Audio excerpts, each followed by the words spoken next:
അതെ മഴയൊന്നും പെയ്യാണ്ട് എവിടുന്ന് തവള കിട്ടാനായിട്ടോ? ചില തവളകള് മഴയില്ലെങ്കിലും വരും. അതെന്ത് തവളയാണ്? തവള അങ്ങനെയുള്ള ഇന്നത്തെ കാലത്ത് പെൺകുട്ടികൾക്ക് നേരെ ഇരട്ടിയാലും ഭയമില്ലാണ്ട്. ആ കുട്ടി കുറച്ച് അടുക്കൊതുക്കൊള്ള ഇനി, പക്ഷെ ഇപ്പൊ കുറച്ച് ദിവസമായിട്ട് രാത്രിക്കാർക്കും കൂടുതലാണ്ടോ. സ്വഭാവം മാറാപ്പൊ മകരമാസം ആവണമെന്നില്ല, എപ്പോ വേണമെങ്കിലും ആവാം. കാലത്തിന്റെ ഒരു പോക്കേ, അല്ലാതെ എന്താ.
രാവണൻ.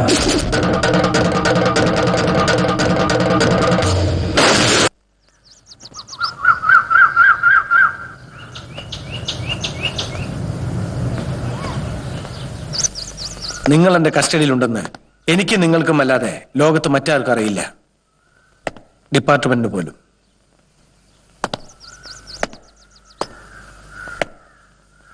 കാരണം യഥാർത്ഥ കുറ്റവാളികളെ പുറത്തു കൊണ്ടുവരണമെന്ന് നിങ്ങളെപ്പോലെ ഞാനും ആഗ്രഹിക്കുന്നു. പക്ഷെ അതിനു വേണ്ടത് പരസ്പര സഹായമാണ്.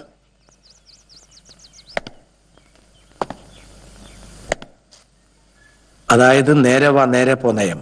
I mean straight forward.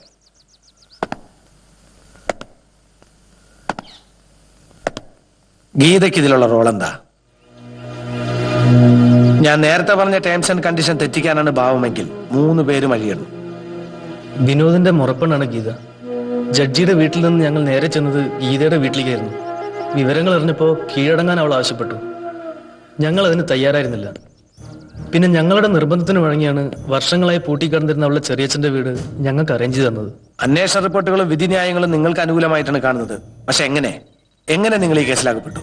ഞങ്ങളെ ഈ കേസിൽ ഉൾപ്പെടുത്താനും കൊലപാതകം ഞങ്ങൾ തന്നെയാണ് ചെയ്തതെന്ന് വരുത്താനും പോലീസിനേക്കാളും കൂടുതൽ ശ്രമിച്ചത് ചില രാഷ്ട്രീയക്കാരായിരുന്നു. കൊല്ലപ്പെട്ട മുൻ മന്ത്രി കൃഷ്ണകുമാറിന്റെ പാർട്ടിയിൽ തന്നെയുള്ള എതിർ ഗ്രൂപ്പിൽപ്പെട്ട PK സുകുമാരൻ, അയാളുടെ മകൻ മാധവൻ ഞങ്ങളുടെ സഹപാഠിയായിരുന്നു. ഈ സുകുമാരന് നിങ്ങളോട് ശത്രുത തോന്നാൻ എന്താ കാരണം? കൃഷ്ണകുമാറിന്റെ മകൾ വന്ദനയെ ഇടയ്ക്കിടെ ശല്യപ്പെടുത്തുകയും പരസ്യമായി അപമാനിക്കുകയും ചെയ്യുന്നത് മാധവനൊരു ഹരമായിരുന്നു. ഇതെങ്ങനെയോ വന്ദനയുടെ അച്ഛൻ അറിഞ്ഞു. അന്ന് ഡിപ്പാർട്ട്മെന്റിൽ വളരെ സ്വാധീനം ഉണ്ടായിരുന്ന കൃഷ്ണകുമാർ പോലീസിനെ ഉപയോഗിച്ച് മാധവന് ശരിക്കൊന്ന് പെരുമാറി. അങ്ങനെ രാഷ്ട്രീയത്തിലെ മുൻ വൈരികളായിരുന്ന കൃഷ്ണകുമാറും സുകുമാരനും മക്കളുടെ പ്രശ്നത്തോടെ ബദ്ധശത്രുക്കളായിട്ട് മാറി. അന്ന് കലോത്സവം നടക്കുന്ന സമയത്ത് മാധവന്റെ കൂടെ അപരിചിതരായ 4-5 പേരുണ്ടായിരുന്നു. പ്രോഗ്രാം മാറ്റി തെറിഞ്ഞ് മാധവൻ അവരെയും കൂട്ടി വന്ന് ഞങ്ങളെ ഭീഷണിപ്പെടുത്തിയാണ് കൃഷ്ണകുമാറിനെ കാണാൻ നിർബന്ധിച്ചത്.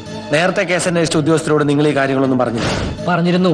നിങ്ങളിപ്പോ ആരെയും സംശയിക്കേണ്ട, എല്ലാം മുകളിലുള്ളവർ തീരുമാനിച്ചോളൂ എന്നായിരുന്നു അതിനുള്ള മറുപടി. കൃഷ്ണകുമാർ കൊല്ലപ്പെട്ട് അധികം കഴിയും മുമ്പേ അയാളുടെ സ്ഥാനം സുകുമാരന് കിട്ടിയതോടെ രക്ഷപ്പെടാമെന്നുള്ള ഞങ്ങളുടെ പ്രതീക്ഷയും ഇല്ലാതായി. സർ, ഞങ്ങളെ വിശ്വസിക്കണം. ഞങ്ങളൊരു അനിയന്മാരെ പോലെ കരുതി എങ്ങനെയെങ്കിലും രക്ഷിക്കണം സർ. ഇപ്പോൾ നിങ്ങളെ പുറത്തു കൊണ്ടുവന്നാൽ ഒരുപക്ഷെ നിങ്ങൾ പറഞ്ഞതനുസരിച്ച് യഥാർത്ഥ പ്രതി നിങ്ങളെയും കാത്ത് പുറത്തു നിൽപ്പുണ്ടാവും.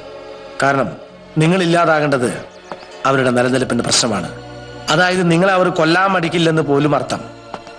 തൽക്കാലം എനിക്കൊപ്പം യഥാർത്ഥ പ്രതികളെ കിട്ടും വരെ നിങ്ങൾ ഇവിടെ താമസിക്കുന്നു. ഇതിനിടയിൽ ഇവിടെ നിന്ന് എന്നെ കബളിപ്പിച്ച് രക്ഷപ്പെടാനോ മറ്റോ ശ്രമിച്ചാൽ നിങ്ങൾ നേരത്തെ എന്നോട് റിക്വസ്റ്റ് ചെയ്തില്ലേ, ഷൂട്ട് അറ്റ് സൈഡ്, അതായിരിക്കും വിധി. അതിനേക്കാൾ ഉപരി നിങ്ങൾക്ക് മേലൊരു കണ്ണുണ്ട്, ദൈവത്തിന്റെ കണ്ണ്.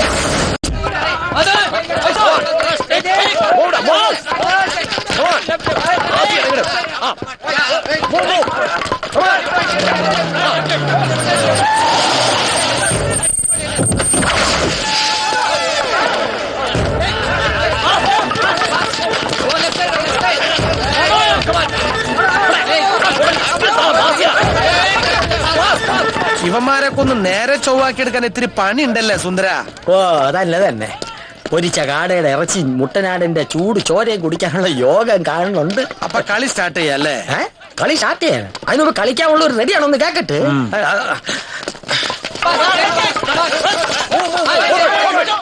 എന്റെ അമ്മ ഗംഭീര കളി മാധവ, മാധവ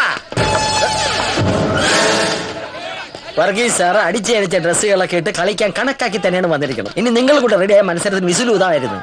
രാവിലെ നിന്റെ തിരക്ക് ഒരുപാട് കറങ്ങി കേട്ടാ. വീട്ടിൽ ചെന്നപ്പോ പറഞ്ഞ് കാളയെ കാണുമെന്ന്, കാളയിൽ ചെന്നപ്പോ പറഞ്ഞ് ക്ലബിൽ കാണുമെന്ന്, ക്ലബിൽ ചെന്നപ്പോ പറഞ്ഞ് ബാറിൽ കാണുമെന്ന്, ബാറിൽ ചെന്നപ്പോ ഈനാജ് മാപ്പിള പറഞ്ഞ് നീ കോലുമായിട്ട് കളിക്കാൻ ഇറങ്ങിയിരിക്കുകയാണ്. എന്താ കാര്യം? കാര്യമുണ്ട്, നീ കൂടുതൽ പെരുപ്പിക്കല് കേട്ടാ. എന്റെ തടി വരെ കെടുത്തരുത്. ഒന്ന് വണ്ടി കയറേ. വരട്ടാതെ സാറേ, നമ്മളെ വിട്ട് വേറെ പണി നോക്കി സാറേ തള്ളി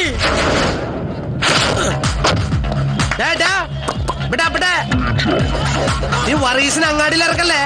വറീസ് അങ്ങാടിയിൽ ഇറങ്ങിയ പിന്നെ അടിയുടെ പെരുന്നാളാ. തോട്ടങ്ങാ പിന്നെ പൊള്ളിച്ചടക്കി ഞാൻ. സുന്ദര നീ വണ്ടി കയറി. ഇത് ഞാനും ഇവനും തമ്മിലുള്ള സിംഗിൾ കളിയാ. നീ വണ്ടിയിലിരുന്ന് കളിയാണ്. നന്നായിട്ട് കളിക്കിച്ചല്ല. പോലീസും കോപ്പൊക്കെ അങ്ങ് സ്റ്റേഷനില്ലേ? ഇവിടെ മാധവന്റെ ഭരണ. രാവണൻ എന്നുള്ള പേരിൽ അറിയപ്പെടുന്ന നിനക്ക് 10 തലയുണ്ടെന്നൊരു വിചാരമുണ്ട്. അത് നാട്ടുകാർക്ക്. പക്ഷെ എന്റെ മുമ്പില് നീ ഇപ്പോഴും കൊമ്പ് മുറിഞ്ഞ ഒറ്റ തലയും തന്നെയാടാ. നീ ചാലക്കുടിക്കാരൻ്റെ വേട്ടിച്ചിട്ട പോളല്ലേ?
ആരാണ് അച്ഛൻ?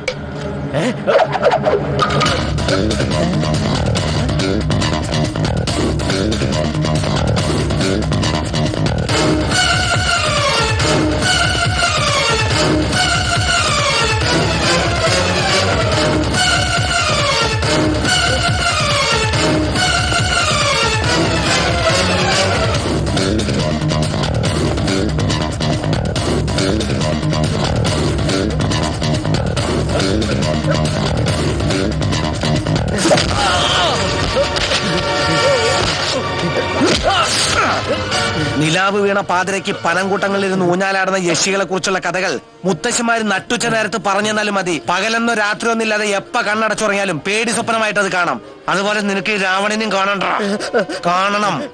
മരുന്നിനൊരു പേടി സ്വപ്നം, അത് നിനക്ക് അത്യാവശ്യ.